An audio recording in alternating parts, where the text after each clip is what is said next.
Época de amistosos. Daqui a pouco tem Lajeadense e Floriano. Amanhã tem Internacional e Shakhtar Donetsk. E domingo em Cascavel tem Cascavel e Grêmio. É agora, no Papo de Goleiro.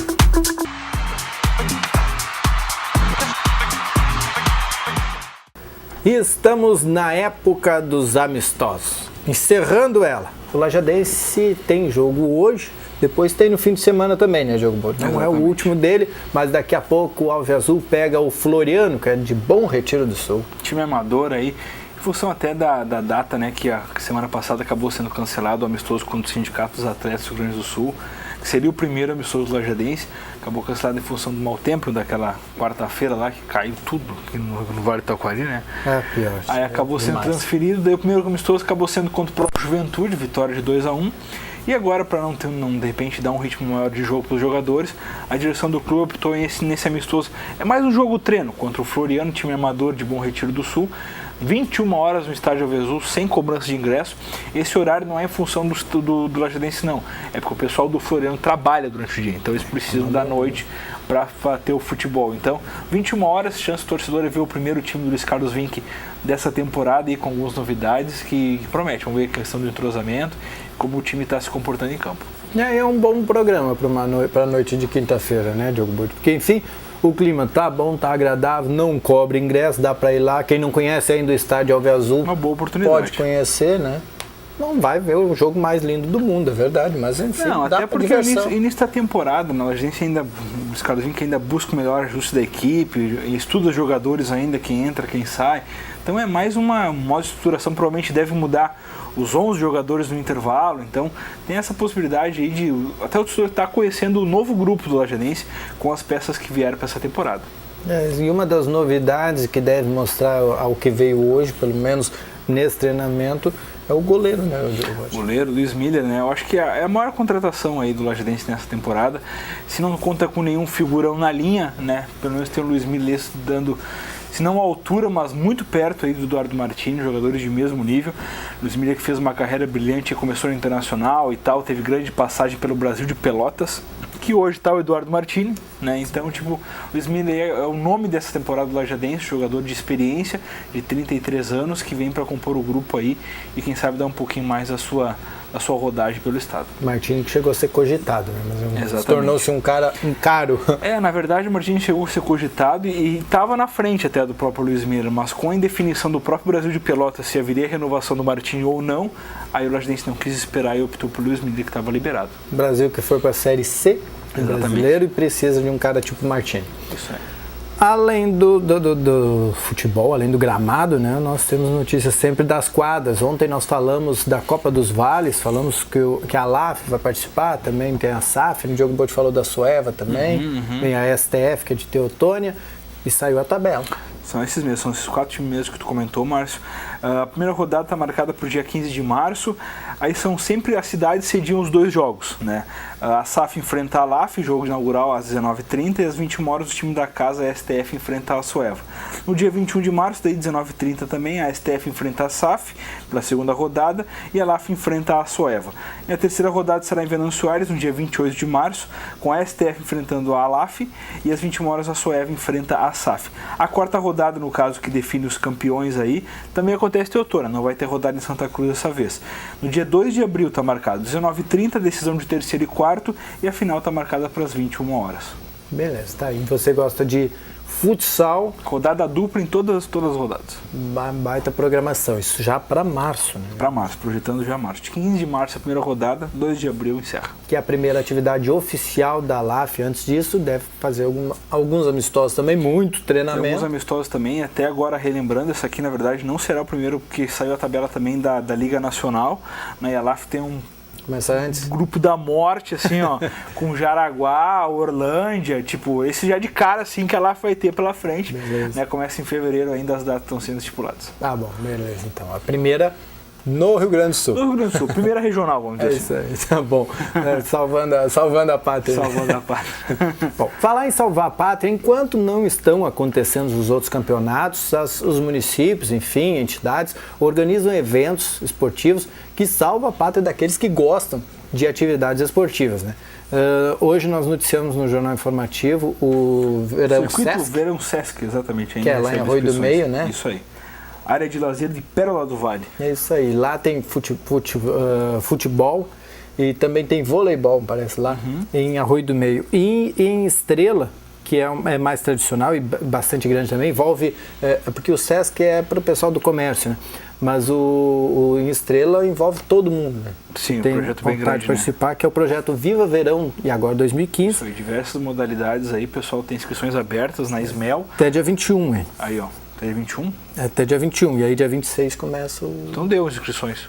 Verdade. Deu inscrições, então as equipes inscritas, SMEL, mais uma, é a grande representante aí do Vale nessa questão esportiva aí, a Secretaria de Estrela, né? Essa competição então tem as inscrições encerraram ontem, né, que deve promover várias modalidades aí no Parque Princesa do Vale ali, que movimenta muita gente. Esse Viva Verão aí tá indo longe essas edições aí do Viva Verão. Basquete street, beach soccer, olha aí, vôlei de duplas, futevôlei, futebol 7, canoagem, rugby e downhill. Rugby, o rugby cresceu muito, né? Os Centauros, né? E de qualquer forma, se tem interesse ainda, dá uma ligada para a Secretaria de Educação lá de Estrela, de Esportes, aliás, a SMEL. E 3981-1024 é o telefone, conversa com o pessoal lá. É o Júlio Saldanha, o secretário. Júlio Saldanha e o seu Paulo Daltoé também. É um dos participantes lá, a galera dá um jeito lá. Bom, o Grêmio, aliás, vamos primeiro no Internacional, porque o jogo já é amanhã, é na sexta-feira, o amistoso com o Shakhtar Donetsk. Exatamente, nós falamos ontem até que é um reencontro aí de jogadores que estão atuando lá na Ucrânia, né, como, por exemplo, são três, do Inter são três, é o Tyson, o Fred e o Luiz Adriano, né? O Luiz Adriano tem sido goleador aí da Europa, da Liga dos Campeões, até feito gol de tudo que é jeito, artilheiro, saiu daqui novinho ainda, é uma das estrelas aí até cotada para grandes clubes do futebol europeu. Né, retornam a Porto Alegre, depois, na verdade, o Shakhtar está fazendo um tour aí pelo Brasil, já passou por Santa Catarina, já enfrentou o Atlético Mineiro e agora chega a Porto Alegre. Né, um amistoso de preparação. No Beira-Rio, ingressos iniciais a R$20, já tem bastante procura. O Beira-Rio deve receber um bom público aí, até porque uma noite de sexta-feira em janeiro, né, ou tu tá na praia ou tu tá em casa, né? Então, é aquele negócio, deve dar um bom público aí, o Inter deve, de repente, botar... O torcedor deve acompanhar esse novo time do Diego Aguirre aí, que deve ter as primeiras mudanças com relação ao time do Abel Braga do ano passado, né, com algumas boas, quem sabe, alterações aí visando até a estreia da Libertadores, marcada para o dia 17 de fevereiro. Né, eu acho que o Inter se prepara de uma maneira... Ontem o treinamento deu a entender que ele apostaria na questão da velocidade, com a entrada do Valdívia e do Eduardo Sacha ao lado do Nilmar, né, sem o Williams, que sentiu um problema no tornozelo, e acabou sacando o Alex, que é um jogador que cadencia mais a bola, um jogador mais lento, né, então talvez o Inter esteja aí se desenhando uma opção tática de velocidade com apenas o D'Alessandro ali fazendo um sistema de ligação, né, mais atrás daí o Arangues e o Newton, que foi contratado como fazer o papel dele, de cão de guarda, para isso que ele serve ali, já botaram a focinheira, está ali amarrado no meio campo, né, na frente dos zagueiros. Né. E pelo lado do... Vamos falar do Grêmio agora um pouquinho? Deixa eu só te questionar, a retirada do Alex, ela é quase que definitiva, ou é só uma especulação que o Aguirre está fazendo por enquanto? Não, porque ele me parece que é um cara que agrada a torcida, né? Daqui a pouco ele está jogando contra a torcida. Não, o Alex é um cara identificado, até pelo que ele conquistou já no Inter, né? Um cara campeão mundial, um cara que estava no grupo da Copa Sul-Americana, né? Na verdade, o Alex, a retirada dele é mais... A gente não sabe nem se vai acontecer realmente, se o Alex está realmente sacado, está perdendo a titularidade ou não.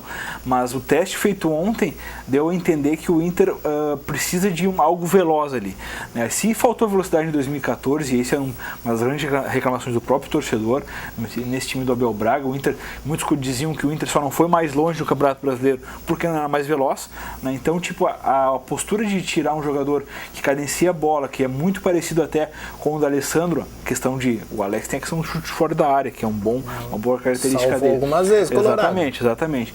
Mas eu acho que é mais pelo esquema, né? Com o Newton ao lado do Arangues como volantes e o D'Alessandro flutuando ali no meio campo, A questão dos lados aí vai ficar com a gurizada mesmo, até em função de acompanhar os laterais, né, do Shakhtar ali, ou do qualquer outro rival. E na frente o Neymar está confirmado. Então é mais de opção do técnico Aguirre, mais uma aposta, o que realmente vai acontecer, se vai conseguir, assim, porque no papel é uma coisa, no jogo é outra. Então tem que ver que se os meninos vão conseguir se adaptar taticamente, porque se conseguir realmente é um acréscimo a mais, porque o Alex não tem mais o fôlego de do ida e volta de acompanhar a lateral. Então quem sabe o Inter possa estar mesclando aí uma questão de juventude com a experiência do Alessandro.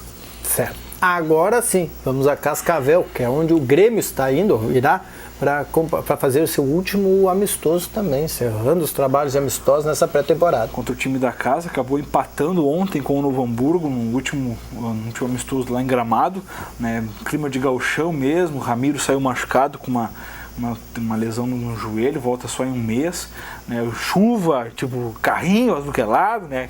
O Novo Hamburgo se impôs lá e buscou empate no final. Foi 2-2 o jogo. O Grêmio ainda não contou com o Marcelo Groi, que se recupera de um problema físico, mas o resto jogou todo mundo, né? Manteve o ataque com o Marcelo Moreno e Barcos, e o Filipão fez alguns testes. O Luan, que retornou no último treinamento, voltou a ser titular e foi nos destaques fazendo o gol e dando uma assistência para o Moreno. Então o Grêmio se desenha mais na questão da velocidade também, assim como o Inter, mas opta pelos dois centroavantes. O Filipão está buscando um jeito de trabalhar os dois centroavantes ali. Talvez, quem sabe, pelo Moreno, pela mobilidade que ele tenha mais que o Barcos, possa ser ele o jogador da movimentação pelos lados e o Barcos fazendo o trabalho de pivô.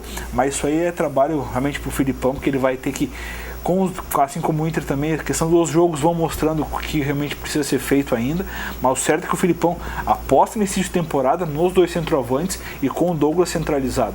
Aí a dúvida é no meio ali, quem vai jogar. O Luan foi muito bem ontem, mas tem a questão do Lincoln, que tendo boa parte dos trabalhos entre os titulares, também é uma opção.